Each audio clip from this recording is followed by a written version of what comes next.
answer you when you are in distress. May the name of the God of Jacob protect you. May he send you help from the sanctuary and grant you support from Zion.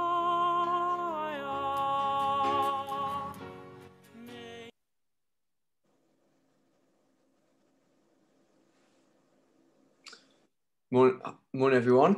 I think you're on mute, Phil. Good to have you on, Ben. How you doing? Yeah, not too bad, thanks. How are you? Not too bad. I'm awake now. Yeah, it's really good for you to join us. Phil, I think you're still on mute, just in case you tried to make a comment in between. Censored. Yes, I've got 2 mute buttons on this that don't always work. Thanks, George. No worries. Good to have you on as well, Phil. Thank you. And welcome, Ben. Thank you. So today, we're if I just share my screen with you, we are looking at Psalm 20. So we're carrying on in book 1, and we're finally at the 20s, Phil. I never thought we'd get here, but here we are, starting the 20s of the Psalms. And over the last few weeks, we've picked up on some different themes, haven't we, Phil? We looked at Christ in the Psalms, and I think Ben's going to have a little look into that tonight, or at least mention it in this psalm. We looked a couple of weeks ago at the imprecatory Psalms, which was really fascinating. And again, I think the theme of Zion is going to arise in this psalm as well.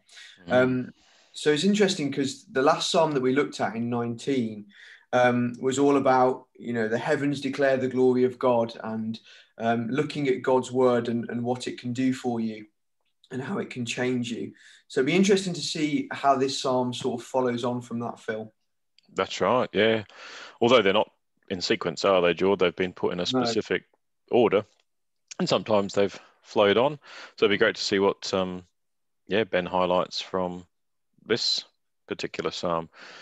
If anyone remembers right back to the very first video that we ever did, George, we had some opening music from Psalm 20, because I thought it was a good one to focus on for challenging times. So I'm familiar with this psalm a bit. I think it'd be great to see what Ben brings out for us today. Yeah, I thought you might have that one today, Phil, for the song, but the other one was really lovely as well. Lots of songs for this psalm. Yeah, so there's plenty to choose from. Yep. Well-known one. So, Phil, if you don't mind, before we hand over to Ben to share some thoughts on this psalm, would you like to just read Psalm 20 for us? Sure. Psalm 20, to the choir master, a psalm of David. May the Lord answer you in the day of trouble. May the name of the God of Jacob protect you.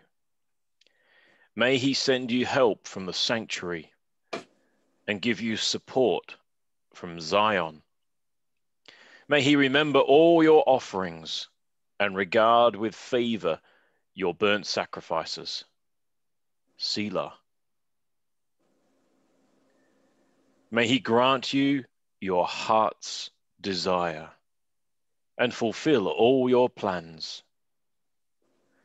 May we shout for joy over your salvation, and in the name of our God, set up our banners.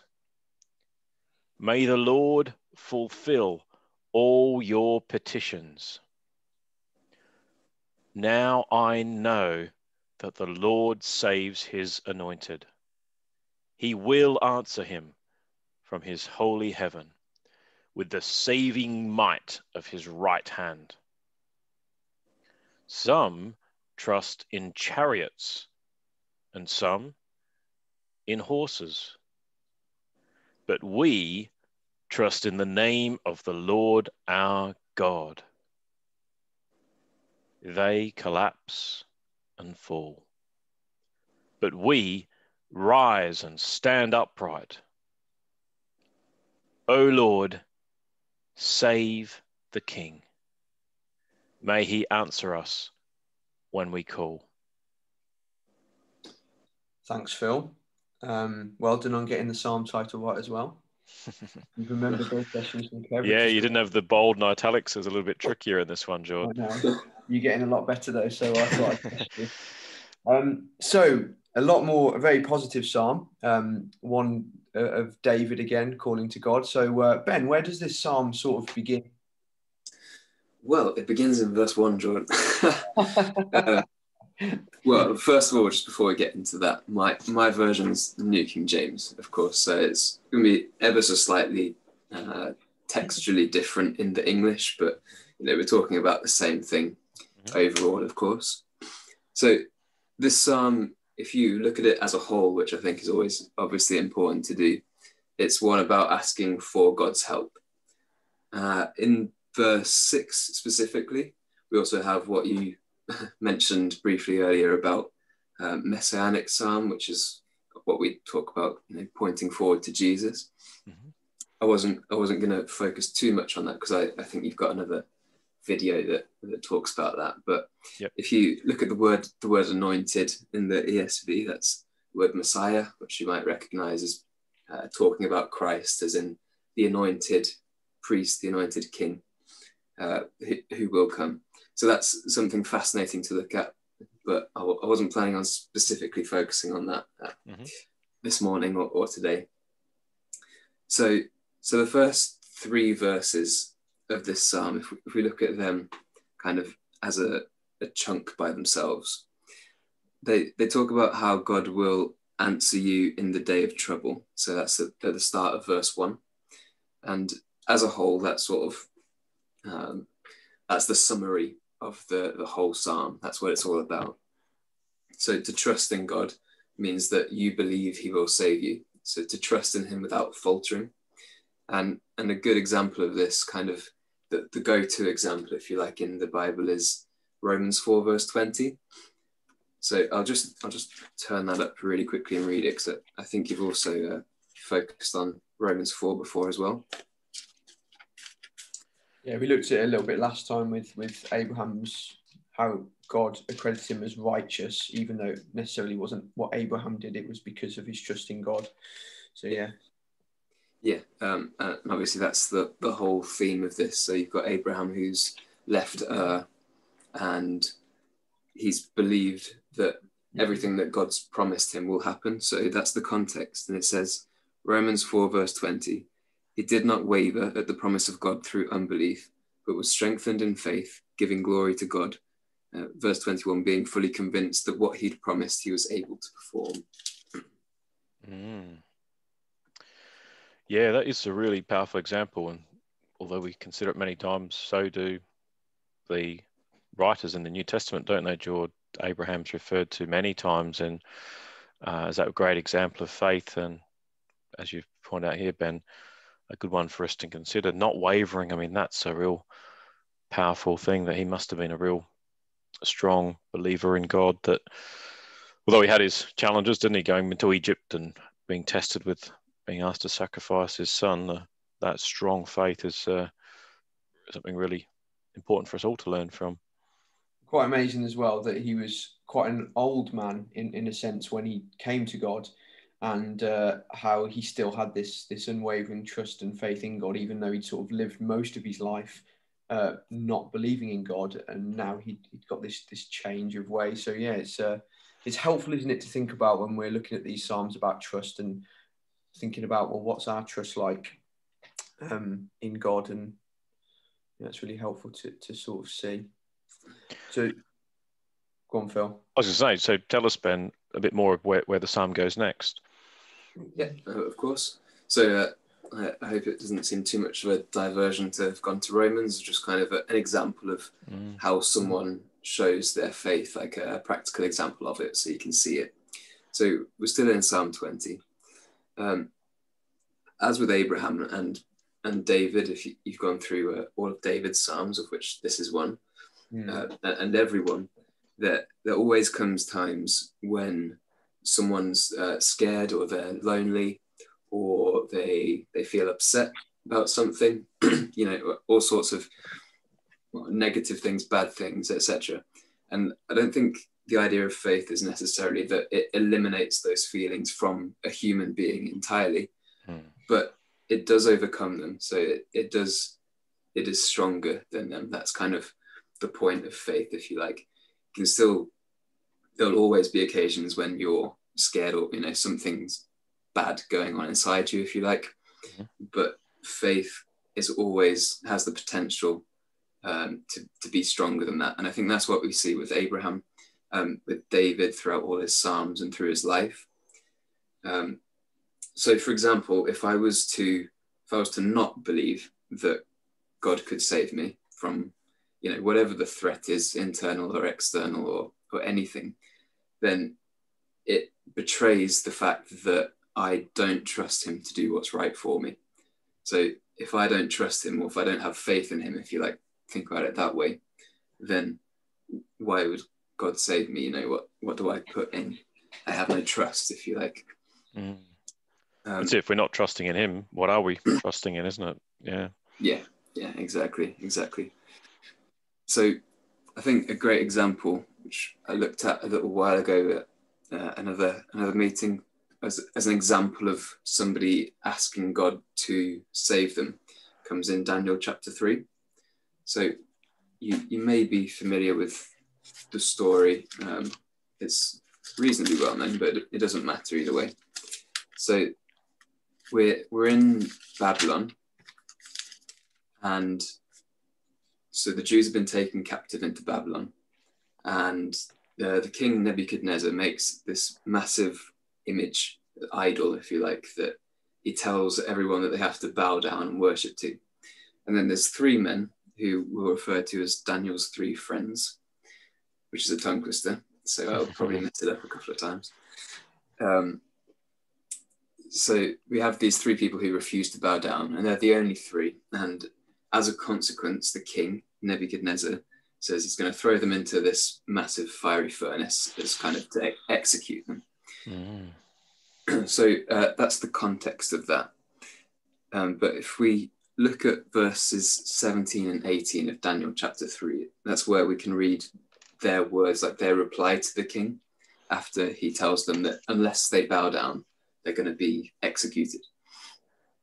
So they say, if that is the case, our God whom we serve is able to deliver us from the burning fiery furnace, and he will deliver us from your hand, O king.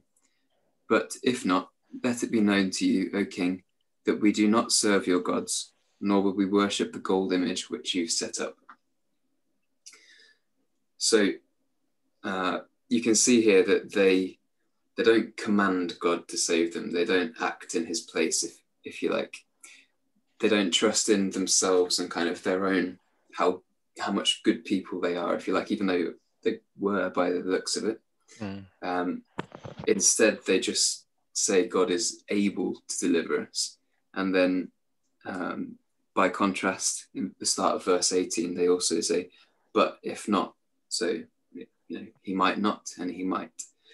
And the whole idea of that is they don't know what's going to happen, but whether they live or whether they die, it will be to God's service. We could look at Romans 14 verse 8, but I think we'll save that for another time, which really illustrates that point as well. Fabulous. Yeah, what a powerful trust, isn't it? That I think these days, in many ways, we all conform to sort of wanting to fit in around us, but we also really value people who stand up for what they believe, and even more so when it's going right against the tide. And these three men must have been under enormous pressure with a fiery furnace of execution looming. But even in the grand choices or the little choices like we have each day, it's still just as important, isn't it, to trust in God. It might be that I'm too scared to do something different to what my friends are doing, or to say what's right when I really should. But it's trusting in God in those circumstances that what he has said is right, isn't it? It seems that this whole psalm, in a way, it's a really good link you've made there, Ben, to Daniel 3, because in the start of each verse in the ESV, it's got may the Lord, may he send, may he remember. You know, if it was, you know, God must send you help, God must remember you, it's not termed like that. And Daniel's three friends seem to really get this point, don't they? And then you can just imagine when, you know, God's salvation had come to them in sort of verse 5, and they had trusted in him and they were joyful that they'd been spared from this terrible furnace. You can imagine that they really did say those words in verse 6, now I know that the Lord saves. And I know you spoke about that is talking about the you know, pointing forward to Jesus, but I'm sure they could relate to that as well, that, you know, God had saved them and it was by him. And in verse 7, some of them trusted in chariots and horses. You know, they trusted in the image that they were bowing down to, which ultimately was to Nebuchadnezzar, and they collapsed and fell. That image, you know, that nation sort of many years later it did collapse. So it's sort of an amazing psalm of that connection you've made with Daniel 3 and how it sort of really ties nicely together. Yeah. As I say, yeah, so not trying to digress too much. If you can kind of see how, like, I'm not saying necessarily they had this psalm in their heads, although they could have, you know, this was written before that time. So it's entirely possible that they had this in mind, along with many, many other, you know, pieces of scripture that might have been running through their head. But if we sort of take that psalm and you kind of think about it in the context of these three men with the fiery furnace, the lesson to take away from Daniel 3 is, I'd suggest that one of them at least, how to ask God for something. So one, everything must be done in God's name in our whole lives. So whatever we ask will be to try to do what's right in God's eyes, if you follow that kind of thinking. There's a really good reference in James chapter 4. I'll read that one. There's also John 14 as well, but we'll just turn up the James one very quickly, which just illustrates that point. So James chapter 4, verse 3, it says, you ask and do not receive because you ask amiss, that you may spend it on your pleasures. So that's very, very quick. A part of a letter in the New Testament times where it says the writer, James, is telling the people he's writing to that the reason they aren't getting what they're asking for is because they're asking for the wrong reasons, because they're asking for their own benefit, their own pleasures, as it says in my version, rather than sort of to further God's will, God's plan. And so you think of that in the context of the three friends. They were, whatever they did, whether they lived or died, it was going to show God to the people around them. And the second thing about sort of how to ask God for something is it's not about knowing the way God will save you, like exactly how it's going to happen. So the three friends there in Daniel, they certainly didn't know. But it's just about knowing that he will, like he has the power to. For every person that's ever lived, including us eventually, they died or they will die. But with the hope and the trust and the faith in the resurrection from the dead, which is, of course, a key belief of ours, that is the saving that them and we, everyone we're all waiting for when Jesus Christ comes back. So ultimately, that is the kind of saving that we all wait for, that this psalm, you know, if you think about it in that context, really, really fits nicely. So that thought leads us onto the end of Psalm, verse 7 to 9. So part of this trust in God is almost the idea of put hoping beyond hope. It's not quite what I mean, but sort of hope beyond human logic. I mean, obviously the best example of that is, you know, the hope of the resurrection from the dead, which looking around us isn't something, you know, if you're going from a purely now worldview, it doesn't happen. So without the Bible, it's kind of an unusual thing to expect to happen, if you follow, but it's a key point of our beliefs. That's it. I'm sure scientists wish that I could do resurrection, but even all that sort of freezing your body so you can try and revive it later, no one's been able to do anything like that.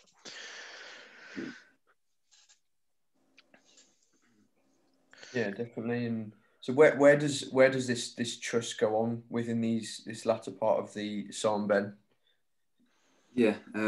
So we've got verse 7 to 9, which is talking about the trust in chariots, but we'll look at that in a sec. Just thinking of the psalm as a whole and how it represents kind of the strength of God compared to the weakness of man. So traditionally, humankind always puts their trust in the biggest and the best, because statistically, that's who is going to win. Like, you know, the world's superpowers are seen as the most desirable places to live by most people anyway, because a person is most likely to be safe and to be successful in, you know, in whatever way they're hoping to be successful. And yet when you think about it, the superpowers of the world are always changing.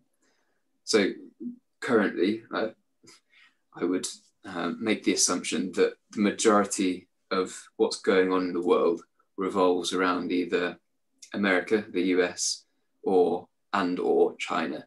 So most major kind of economic things going on, the most powerful countries probably, not that I would know exactly, are America and China, pretty much.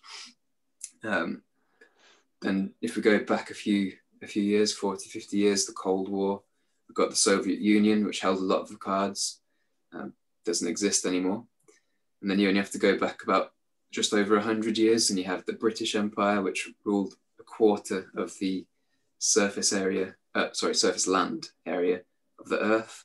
And before then, you have the Spanish Empire, you have the Dutch, you have the French, you have the Aztecs and the Incas in South America, you have the Mongolian Empire with Genghis Khan, which is the biggest one in history, as far as we know.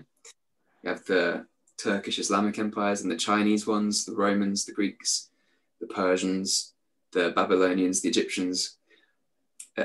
My point is, all these empires were as strong as you could be in their days. They were like the world's superpower, if you like.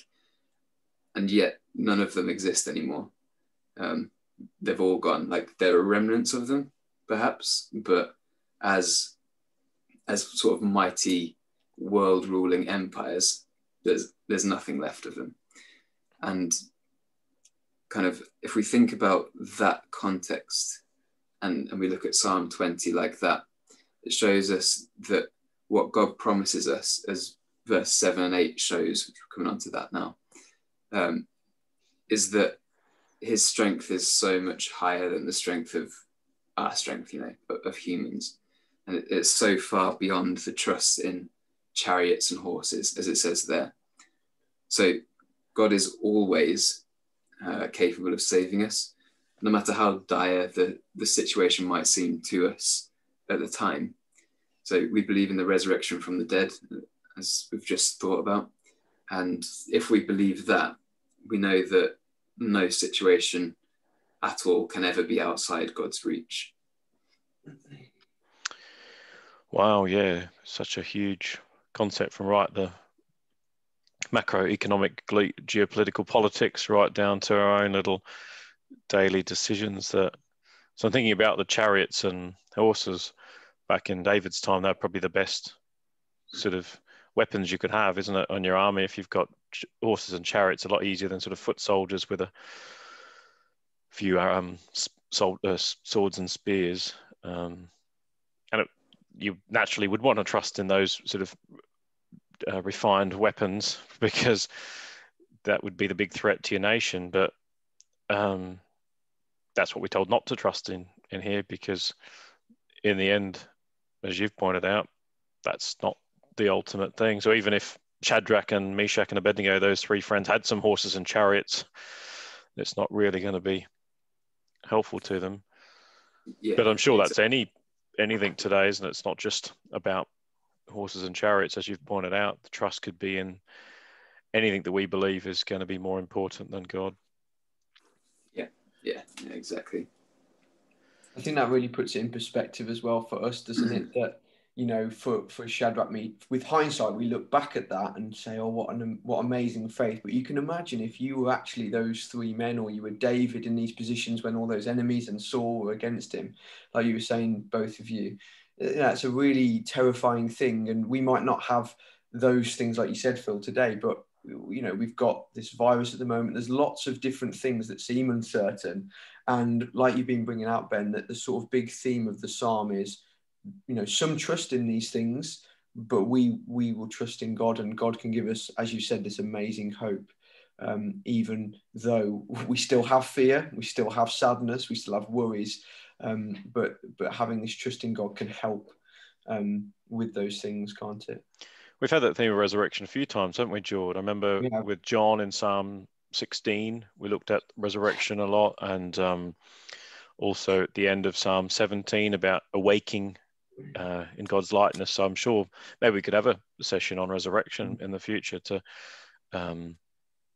look at that as a bigger theme throughout all the Psalms, as what David's hope was of not just in the life he lived, but being resurrected again, has been really nicely articulated.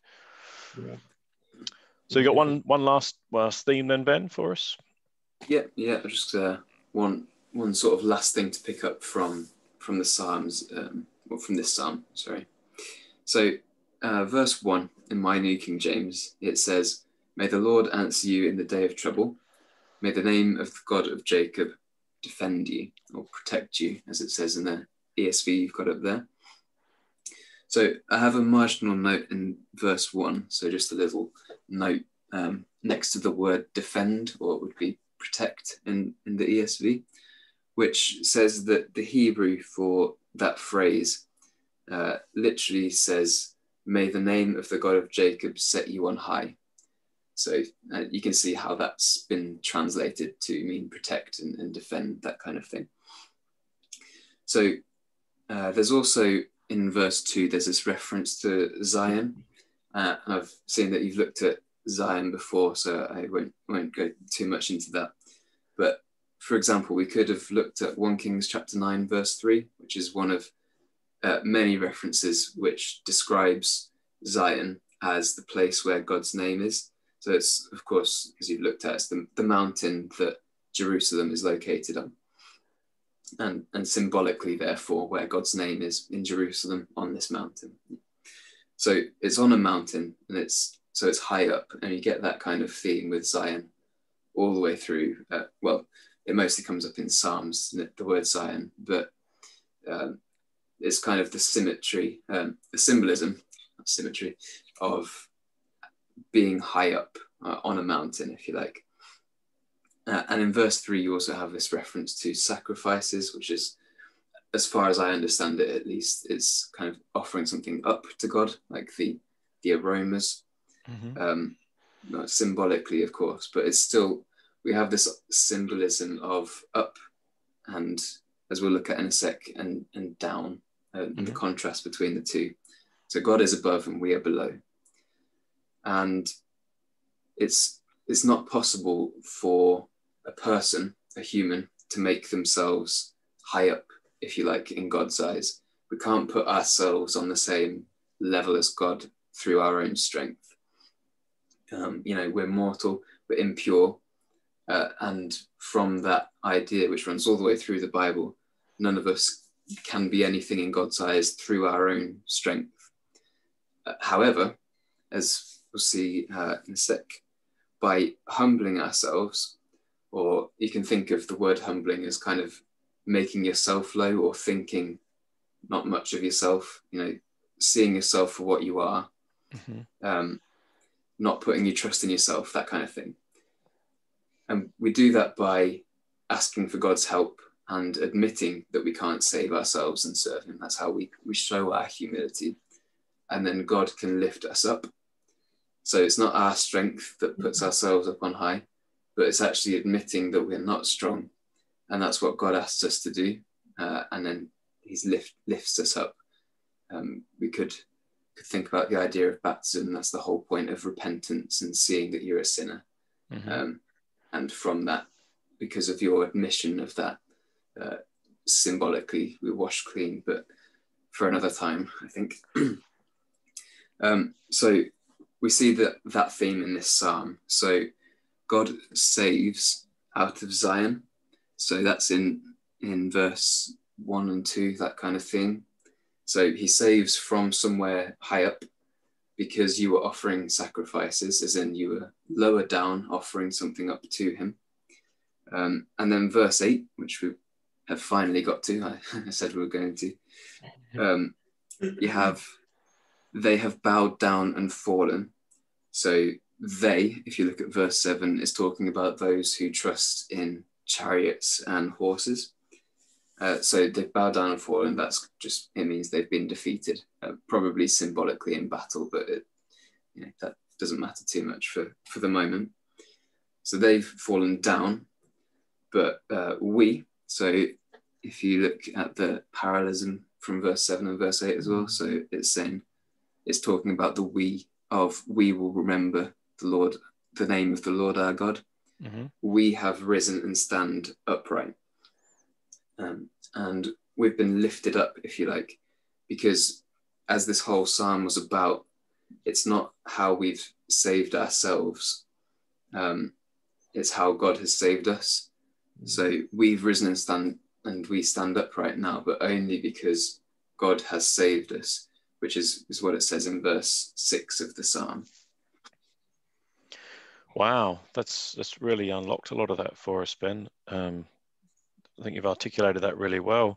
I was also thinking of other bits in the psalm, even the idea of like lifting up the banners as well in verse 5, raising things up and shouting for joy. You're not humbling down in your chest, you're shouting up loud. That's really really powerful to see how that all links together. Yeah, I think for me, thinking about what you just articulated at the end, Ben, how often in my life, even in minuscule things, I think about myself solving the problem, or I'm trusted in my own experience or little wisdom I have on certain things, and actually how God desires for us to trust in him, to see him as our sanctuary and our refuge and the one who can make us stand upright. And that's exactly, it begins back at where you started with Abraham, doesn't it? About that was why Abraham was righteous, because he gave all of his faith and trust towards God, which allowed him to stand upright and become this sort of great man of faith that we still, thousands of years on, talk about today. So that was extremely helpful for me personally. So what would your sort of big take-home point be, Ben, from this psalm in regard to these challenging times that we're living in at the moment? Yeah, so obviously at the moment we've just come out of the second COVID lockdown. I'm sure most of us are hoping it doesn't happen again, but it might. And I think the whole theme of this psalm is that God saves in any situation. It doesn't matter how hopeless it looks to our eyes. So, we've got this example of chariots and horses, and as Phil's saying, it's the most advanced sort of weaponry you can have in those days, if you want to think of it like that. But God is, it's irrelevant to God. It doesn't actually make a difference to him. And all we have to do is trust in his saving. And of course, in the long run, at least we're looking forward to the return of Jesus Christ. And that is that kind of hope of looking to the future and trusting God saving us from death in the end is, what to look forward to through this challenging time. Great. Yeah, as you mentioned with the three friends, we're not saying that if you trust in God, everything's going to be amazing and you're never going to get ill and you'll be invincible against the virus. Or that's not what we're saying, but it's the ultimate saving that God has promised, that in our lives now, if he works in the ways that he wants, but we look forward to when by his grace we get resurrected and be part of his family. Anything to stand out for you then, George, to wrap up? I think just like I said, I think trying this week to trust in God, to think about that final sort of message of, may he answer us when we call, and having that humility to go to him, and desiring for him to be my sanctuary and to listen to my call when I do call to him, and trying to do that in the difficult times, but also learning from that lesson with the 3 friends that, even in those times when we see him do deliver us or sort something out in our life, making sure that we thank him and shout for joy in him for that.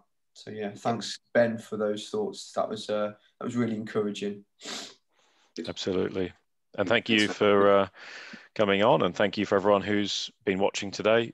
May the Lord answer you all in your day of trouble. Thanks everyone. God bless. Bye.